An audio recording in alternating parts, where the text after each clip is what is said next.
Yeah.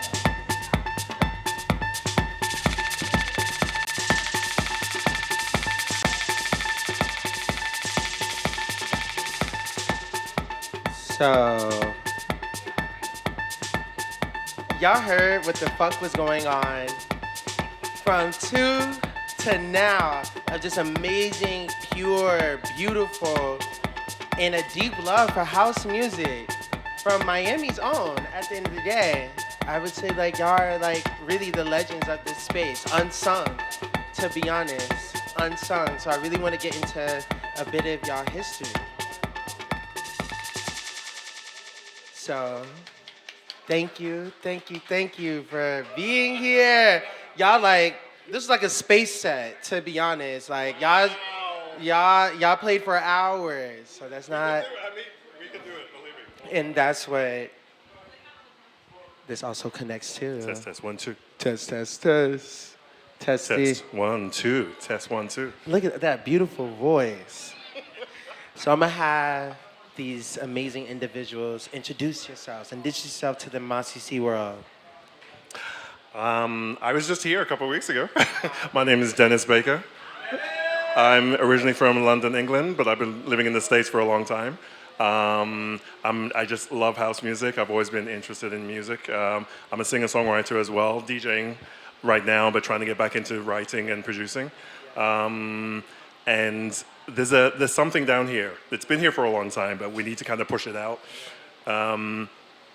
Residents. I wasn't one of the original members. We're missing 2 members today. Sela Vee, she couldn't make it. Cquer, he couldn't make it either because of work. But me and Chili, we said let's represent down here. And represented Residents. and y'all represented Shores damn well. So introduce yourself, Chili. My name is Chili, DJ extraordinaire, we'd like to say. Yes.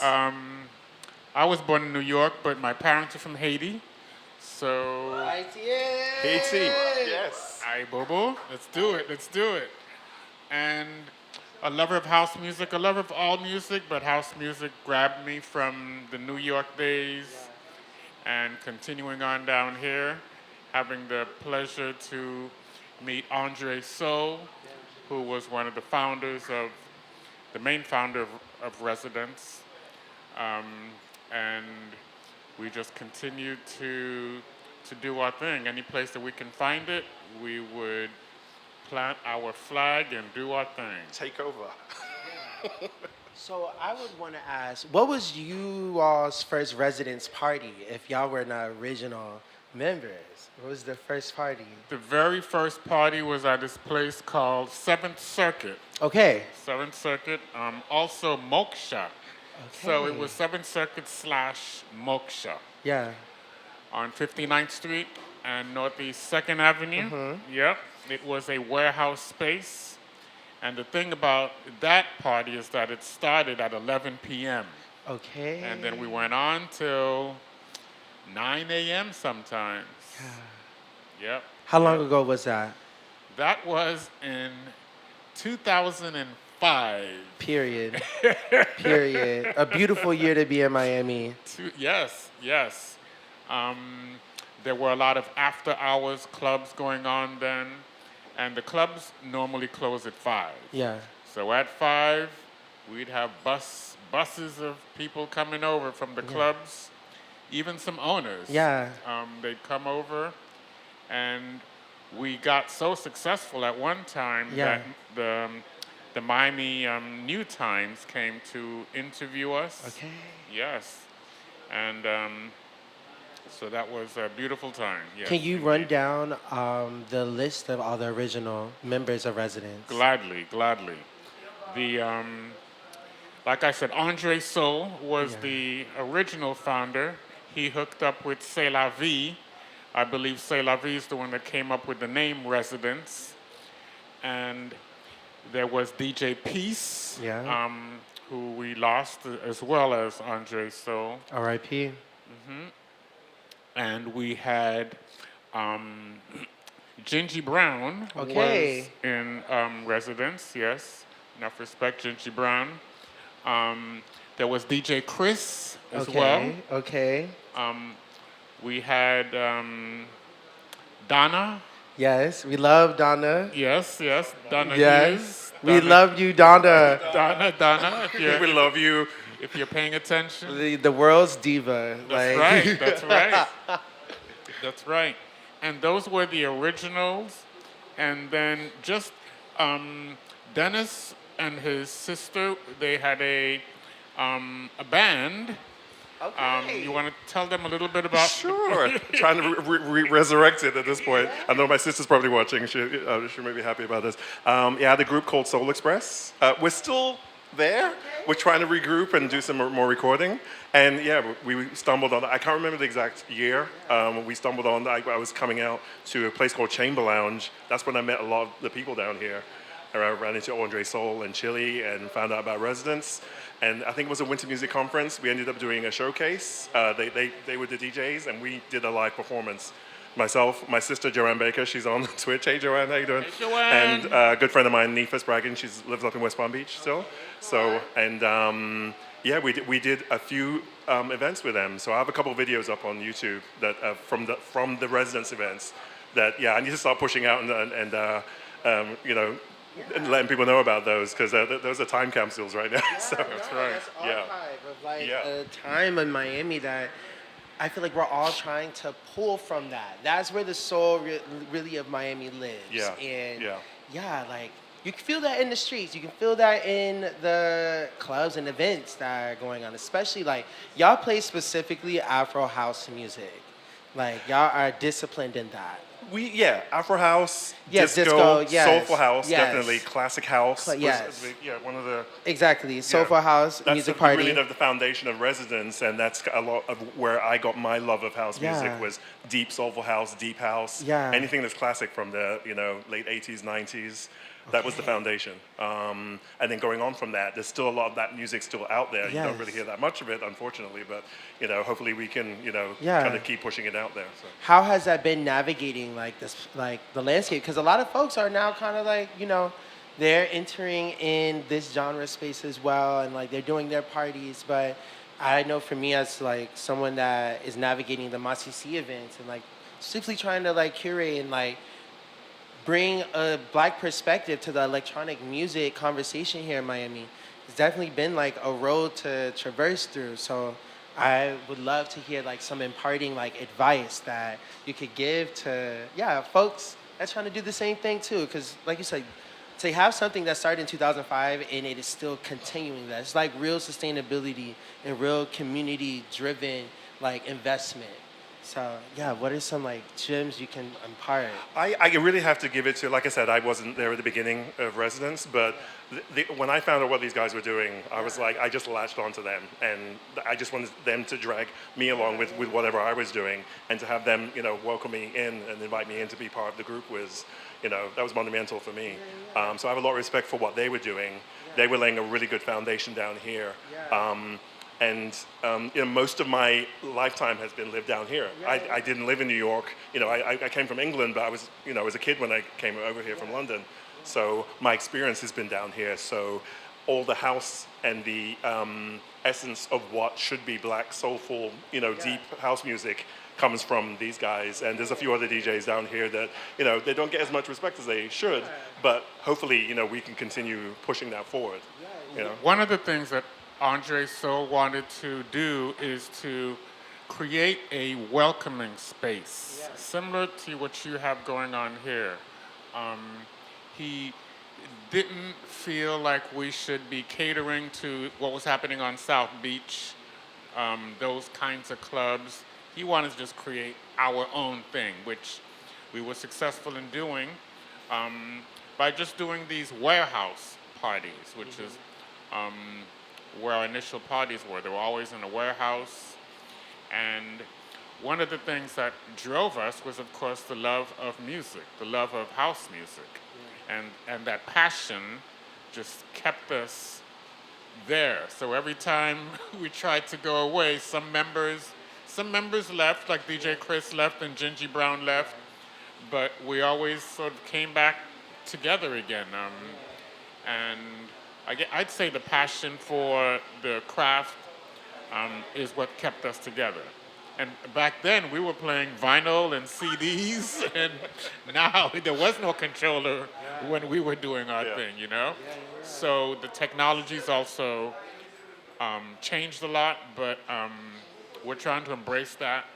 And watching people like you has really, um, helped us as well. Watching you do it on the podcast and watching the younger crowd coming in, following you. So I'm very honored that you had us here today, Pressure Point. So I want to thank you for sure. I'm honored to have y'all because at the end of the day, like I said, like we're following a lot of the footsteps. Like I know what it felt for me to be able to like find a residence. Probably the same exact feeling that you had when you found residence. I'm just like, wow, like this is the house I was looking for. This is the hotness, the realness that Miami it's a beautiful mirage of disillusion sometimes. And yeah, y'all really have been a guiding light. Specifically, Andre has been that for me too. Like I probably wouldn't be doing radio if I didn't meet Andre. So I love that our stories have intertwined, and I love how y'all honor each other too, and honor the legacies and input. I know we've lost important people to the residence community, Andre and DJ Peace, and I think one of the most beautiful things I got to see, at least, was wow, how much your community really can pour into trying to show how much they loved you and how much you mattered to them. Like I still have those videos. My friend Gene, who's visiting, we both went to DJ Peace's memorial at the beach, and that was just so beautiful. So like, where did the introduction into doing all of this house music on the beach for y'all and the way that y'all do it? Because a lot of people are going to Virginia Key now to do house events on the beach, but to me, y'all were the first. So can y'all give me a little history on like, what was that decision making and processing? I'm not sure if did Residents ever do anything? Residents had done a party at Virginia Key for the Winter Music Conference a long time ago. It was just a one-off. And DJ Peace wanted to continue doing residence parties there. We all couldn't come together on that point, but he decided, okay, let me just do it with Dennis. We'll just, call it family and friends. And it'll just friends and sort of- family. Friends and family, and it'll be sort of an offshoot of, not an offshoot of residence, but, it's In the family. in the family. It's linked. I drag these guys every time I want to do a party. Chili or Sela Vee, as guest DJs, but it's still the family. DJ Peace, because I was never a big beach person. I'm still not a big beach person. However, he dragged me kicking and screaming. He said, let's just do it. This was during COVID as well. So we had maybe 10 people. We said, no, everyone's distancing, but we dragged our equipment out there, and we set up, and we did it. So we did a couple of them during like I said, the COVID, and then it started building. People wanted to come and hang out, so it just got bigger and bigger. So it's like 3.5 years we've been doing this now. I only did 2 last year because I got busy doing some other stuff, but I'm determined to keep it going, especially in the memory of Peace, especially, and definitely for Andre as well, because he was definitely one of the DJs that I loved having feature. He was an amazing DJ. But it just came out of almost necessity because of COVID. That's why I kind of, he reached out to me and said, hey, let's just try it. And I've gotten to a point where I love doing that party. So We have a question from the crowd. Can you talk a little bit about like what the black music scene looked like in Miami in the early 2000s? Like what was electronic? I know that electronic music was looking a lot like Winter Music Conference and a lot of like white folks up on South Beach and that kind of thing. But like what did black Miami music look like at that time? Were you like outliers in that space, or were you kind of like a part of like a greater dialogue? Can you kind of like paint that picture for us? On the beach, there was this party called, I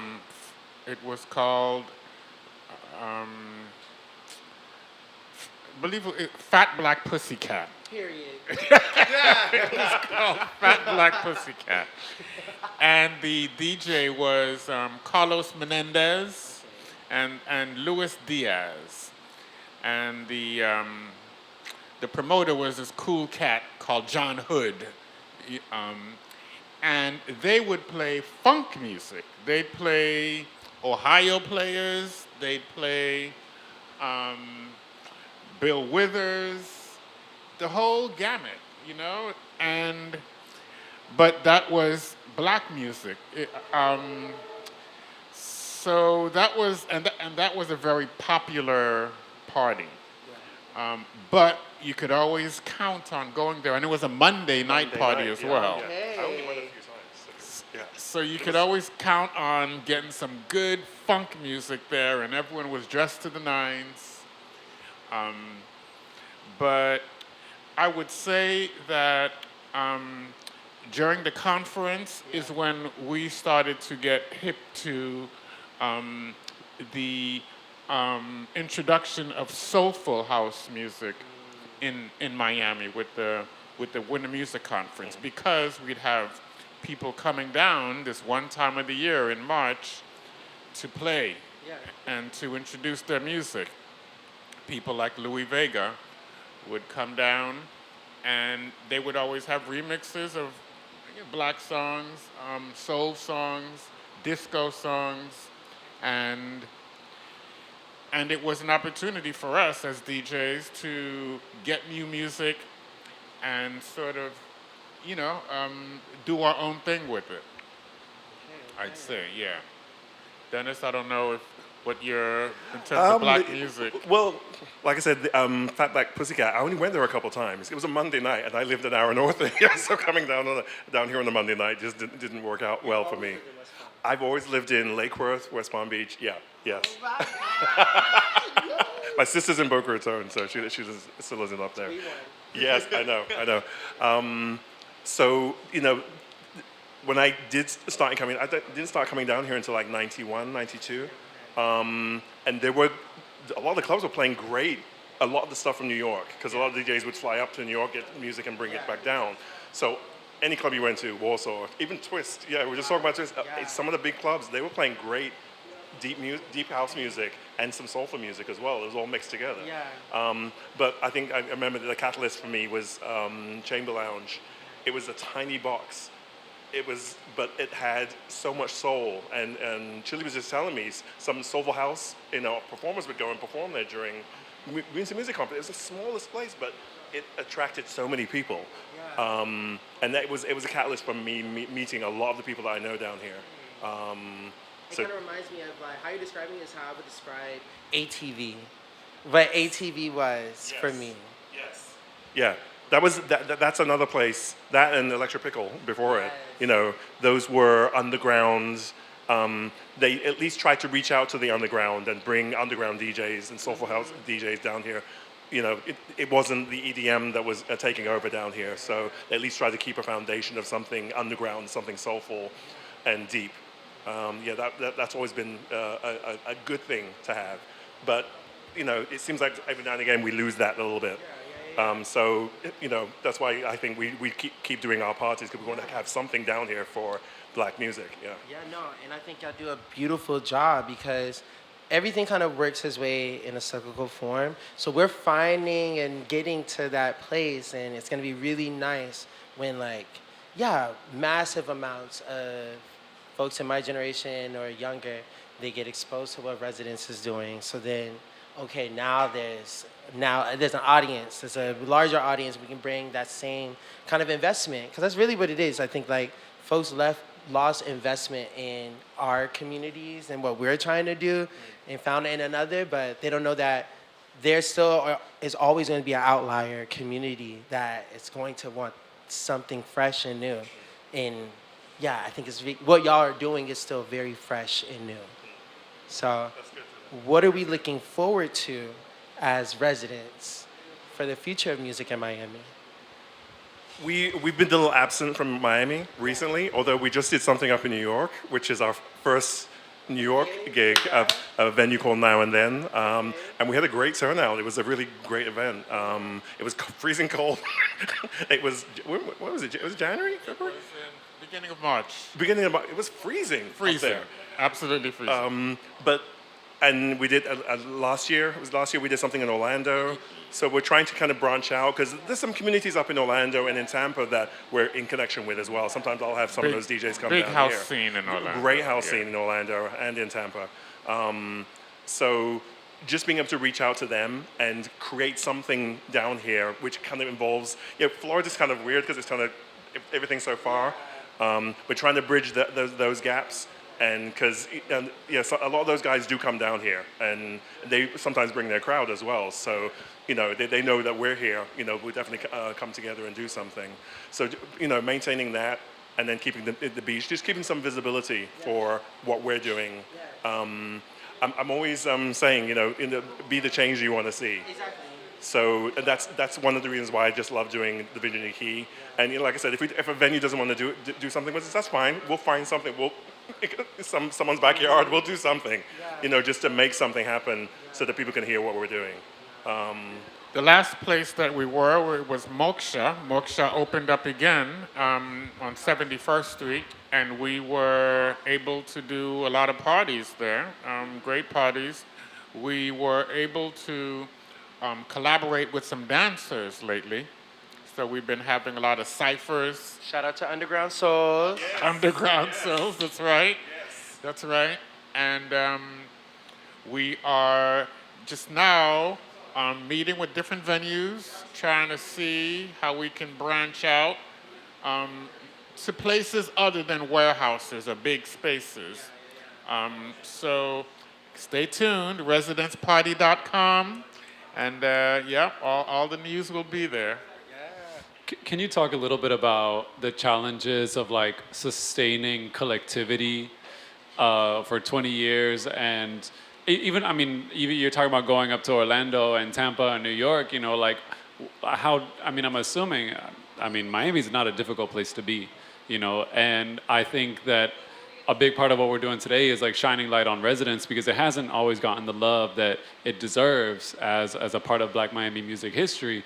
So can you kind of touch a little bit on that, like those struggles and those challenges of like feeling like maybe the city's just not loving you, and even just like the interpersonal challenges of like collectivity and that drama and that bullshit. There's a lot there, but just.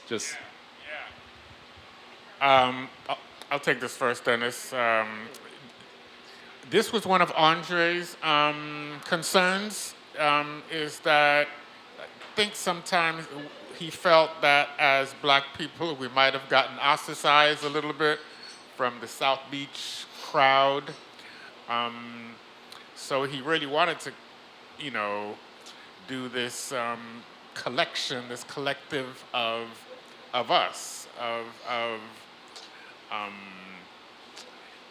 and it hasn't always been easy to keep everyone together because we started off as 7 members. So 7's a big number for a crew. And I guess like any family, there are bumps, heads are gonna bump, and we're gonna have disagreements about particular issues. Should we do a party at this space? How much should we charge at the door? Other people have been asking to come into residence, and we're not ready for that yet. I would say that although it has posed its share of challenges, being a big group, being in a group, but I would say that the highs and the good stuff outweigh the troubles and sort of concerns that we've had as a group. Dennis, any thoughts on keeping the collective together? It's been, I think with anything that you're trying to do that, like you mentioned, doesn't necessarily get the respect that it deserves, just staying the course and just being consistent has been, keeping our head down and just doing what we want to do. Yeah, we've tried to branch out and maybe get bigger and, maybe connect with other people or other promoters. But everyone has their own ideas as far as what they want us to do. Yeah. And, we have our internal meetings and, and discuss, okay, is that what we want to do? Is that where we want to go? And if it's not, then do we just say no? Even if it may be a big opportunity, we need to be true to what we feel that residents should be. Yeah. And, I think just really being consistent, that ends up being more important because people see that you're being consistent and they say, oh, even though I'm not going there every week or every month, I know this party is happening and let me follow these people. So, just being consistent is I think the biggest thing for us. Yeah, we've had some hiatus here and there. But like I said, Chili's been doing some other stuff. Sly's doing some other stuff. Sela Vee, she has her dance troupe, and yeah, everyone has their own other things that they're doing. But we can actually integrate all of that into what we're doing as a group, as residents too. So yeah, just being visible and being out there. That's my biggest thing. Yeah, it's difficult, but there's only so much we can do with, especially right now, venues, they want a quick turnover as far as, they want numbers, they want bar guarantees. We were just talking about that. Huge bar guarantees just to come in and do a party. I'm like, seriously? Are you kidding me? More than my rent. Yeah. I mean, understandably, our community that comes to house music parties, they're not big drinkers. They're dancers. They want to dance and have a good time. So they're just drinking water. They're not drinking, Absolute and Grey Goose and Top shelf. Yeah. So yes, we're not going to be a party that has high drink numbers, but we'll have people at the door. Yeah. We'll have people coming in and dancing and having a good time. And that's why we need to kind of pair up with venues that are willing to do that. Yeah. And sometimes that's difficult. Yeah. Completely. Like I said, there's been so many parallels of what y'all have experienced that we are consistently saying the same damn thing. And it kind of just always feels never ending, but y'all still doing the work and keeping your head down and consistently showing up for the music that you love and the community that you love is inspiring for us that are still, I'm in year 5, y'all on year fucking 15, 20. So I can imagine how burnt out you could feel, but also how gratifying it is too to see people that you watch become adults from loving this music. What experiences really speak out to you from the residence parties that. I think, I don't know, there's something about house music. There's that song, not everyone understands house music. Yeah. If I have to explain it to you, then there's no way I can do that. Yeah. You have to, it's a feeling. Yeah. It's something, and that's kind of what drives me, and I think drives us as a collective. And I see that, like I say, I see that passion in the music that you love. It's in your core. And it's not just something that you're doing to make money. Virginia Key, we ask for donations, but I rarely make money doing that. I do that because I just love doing that event. So that should be where the passion should be coming from. And that should be what drives you. And I think that's what is really driving us too. So. Well, anybody else has any questions? Jean?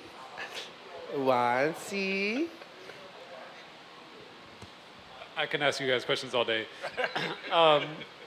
You're talking about about this kind of shared value and this expectation on, even what you think your career as a DJ should look like, right?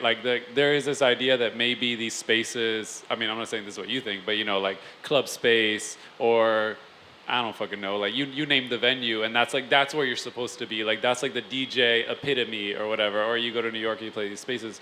How have you both, and maybe also speaking to the residence crew, how have you kind of navigated the expectations of who you are supposed to be as a DJ and your actual integrity and values as an artist, as a musician, and the kind of things that come with not following in the path of what you're supposed to do, quote unquote, Wow, that's a big one.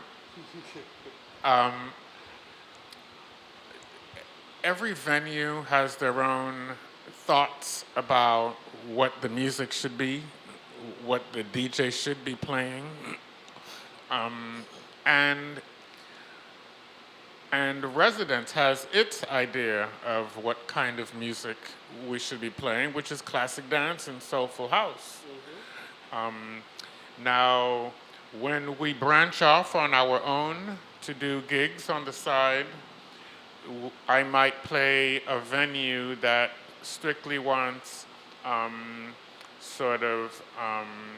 let's say, progressive house music, or they want commercial house music. Nothing to do with classic dance or soulful house, but I've got that stuff, so I can play it for them. You know, it's your venue, you're hiring me as a DJ, so I can do that. And I guess we've all played some big clubs around. One of the big clubs I played was Nikki Beach. And I was able to play deep house there, but when I played upstairs at Pearl, there was a VIP room called Pearl. Remember that place.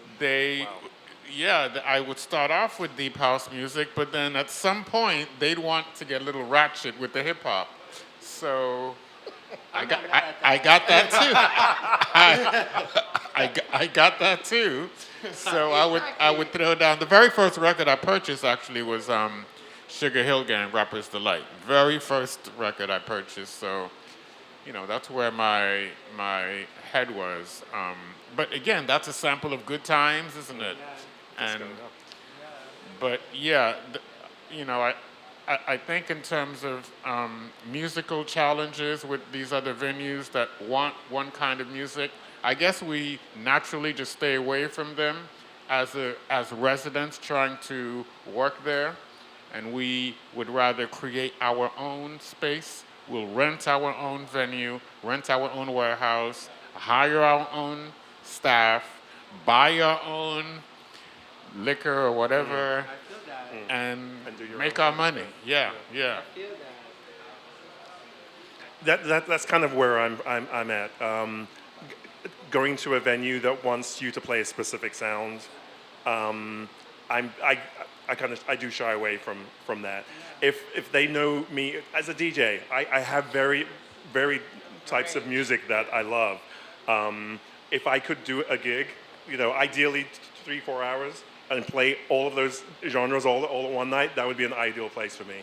But most places want you to kind of narrow that down and play within a certain range, which is fine. And as long as it's within my range and it gives me some breathing room, then I'm happy to do that. I had this one gig up in West Palm Beach where you play a while. They allow me to go into some of the housey tech stuff, but they want me to stay with very, very groovy, loungy, because it's a pool you're playing for. Okay. So, and you know, but one night they had me turn it up. I was like, are you serious? People just lounging at the pool. But they wanted me to turn it up, and I was playing some like good clubby stuff. So it's almost like sometimes you can kind of push the envelope a little bit and say, okay, would they let me do this? If not, okay, I'll run it back. So that's kind of where I'm at with places that only want to have a certain sound. If it's within my range, I'll do it, but I still want to kind of influence them a little bit and say, okay, I'm going to go over here, but if you let me do it, I'm going to, come back and go in a circle. We've talked about this before. You kind of have to. Like, I think navigating, everybody wants to play the clubs, everybody wants to open up for the girls and be a diva and do all the things, so you do have to make some compromises to the dance floor, and that's not inherently a bad thing. It's dictating that you didn't do your research is the issue for me. You didn't do your research on me, and you're like seeing me as just a physical body. Anybody could be doing my job. Yes. No, you're booking me because you like what I do. Yes. So like, in our job as DJs is to educate. So back in the day, you didn't go to a club and make requests. No. And I mean, not that this is a bad thing. If you request something that is good, I'll throw it in. But if it's a house night and you want to hear Lady well, she may have some good remixes, maybe. Exactly. I'll put an acapella on something that I like. That's what I'll end up doing. So sometimes you can make it work, but sometimes it's like, I just can't do it. I cannot do that. But do you feel like there's like an internal pressure to conform though, entirely for the gig, or you just simply just say, nah, I'm not doing it. I'm sticking to my artistic guns. Yeah. If a gig wanted me to do a specific thing that I just didn't feel good with, no, wouldn't do it. I wouldn't necessarily do. Even if they were offering me a lot of money, Really? I'm there's something about there's an integrity about what I want to play. Lizzo. You know, if I like to play a certain way. I mean, and I do have a wide range. I mean, I was just talking to a friend of mine. A friend of mine's doing some drum and bass because I love drum and bass too. If I could play drum and bass every now and again, I'd do it. But most crowds would give me side eye and kind of look at me funny. So do y'all feel like y'all actually get the opportunities to play music outside of the genres that people may know you for? Recently, I've been doing Ramrod in Fort Lauderdale. Yeah. It's a gay club. They want a harder sound. Okay. But I found, like I said, I found my pocket of the stuff that I love in that sound. So I'm able to play that. And then play some of the other stuff as well. And, you know, I can do Afro tech. You can kind of mix all of it together to me. So it's harder, but it still has a soul to me. So I can do that, you know. I mean, me going off and doing a full trance set is not. I love some trance, but I'm not a trance DJ. You know, I'm not a hip hop DJ. I love hip hop, but I'm not a hip hop DJ. So. Can you talk a little bit about I know you guys had the residence house up in North Miami at one point. I didn't know much else about y'all, but can you talk about the importance of having a space that is fully yours, that you can be in control of to play whatever the fuck you want to play and do whatever you want? And maybe like also, I don't know, maybe where did that dream start? You know, to be like, we need our own space, and you know, if it was back in 2005 or if it was later, and if you can talk about like what that dream looks like now for you all. Yeah, we definitely wanted to have our own space. In the beginning, it meant renting it out, and so we would have total control of programming.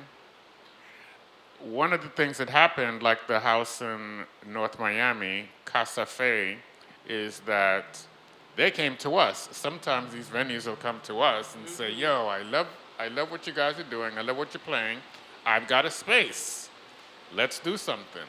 And so that's really how we started at Cquer at the place in North Miami, which was beautiful space. Pardon? What year did you start there? At Cquer? Cquer was 21, 22? it was So. Was it before? it was right after Andre passed Yeah. away. No, he was there. Yeah, Andre was there too. Oh wait. Yeah, he did it too. So I it would was say right after 22, Peace 23? passed away then. Yes. It was right after Yes, Peace passed after away. 21. Yeah. Okay. Yeah. So 22. 2021, 2022. Yeah. You didn't have a place between 2005 and there. So yes, we did. Donna, for example, had a space called Spirit and Beyond. I don't know if That was their store. that was the store, Yeah. and the backyard was huge. So we threw a few parties there. Remember, Dennis? Yes. Yeah. Yeah. And let's see. We did a party with there was this group called Aqua Booty. DHM DJs. This is back in late 2000, 2008, 2009, So 2010. Yeah. they had a sort of a warehouse space near downtown. Near, what was the name of that club near downtown where Louis Vega was part owner with John Digweed and Carmel was involved. Oh gosh. Vagabond. Vagabond. So there was this Legendary venue. We So- cried when they closed that place. Yeah, so there was another venue near Vagabond downtown, and again, they came to us. We made a deal with them, you know, we paid them to rent the space, but they knew us, they knew our music, and so it was easy for us to get these kind of venues, usually warehouse spaces.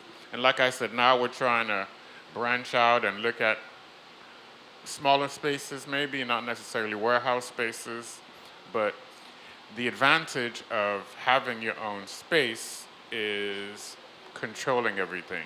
You control what music you play, you control what guests you have, you control how much you charge, you collect the money from the door, you collect the money from the bar, you can sell whatever you want, merchandise.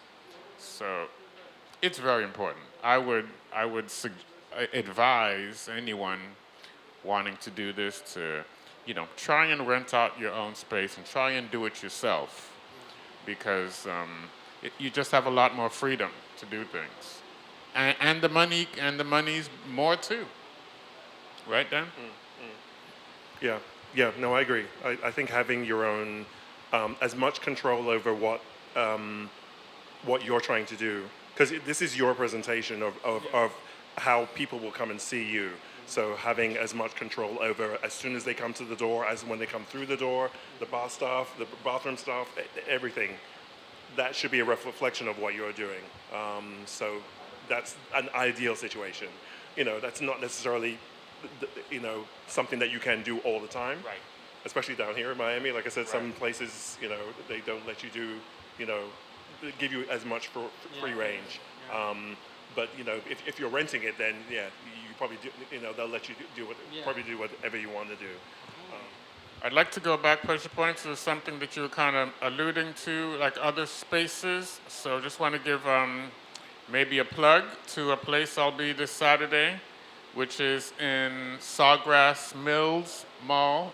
It's a place called Matchbox, and it's an afternoon brunch kind of a situation, noon to 5 p.m. So invite anyone to go there. It's no cover, but it's a huge restaurant, and I'll be playing house all night long, all day long. Yes. Yeah, any plugs? Let's see. I don't have any major gigs coming up. I'll be posting stuff on my social. Shout out your social. Oh yeah. I'm on Instagram, Dennis Baker UK. I'm on Facebook. I do have a TikTok, but I'm clueless with TikTok. You and me both, babe. I'm getting there. I have stuff up on Mixcloud and SoundCloud for mixes we were just talking about. Yes. Mixcloud and SoundCloud. But yeah, I mean, maybe we can put them in the comments on the video when we post it. We can post some stuff. Residenceparty.com to keep up to date on all the upcoming things that we're doing.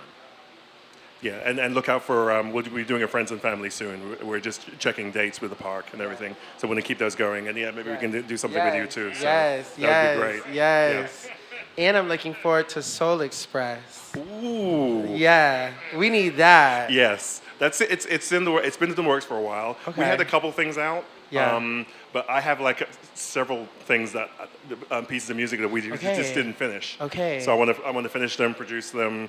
And I know a bunch of DJs who are really good producers as well now, who can really get a nice, good sound on it. So we're going to do it. Okay. Yeah. Well, thank y'all for watching. Thank y'all for being here. Thank you. It is an honor, again, to have y'all, the residents at the Little River Cultural Garden, for this takeover with Masisi Radio. And be on the lookout, because we're going to have Sela Vee here. We know when, but we're going to have her. Well, hopefully Cquer, Cquer yes, as well. yes. Cquer, we're going to figure that out too. And yeah, peace out. Peace. Thank you.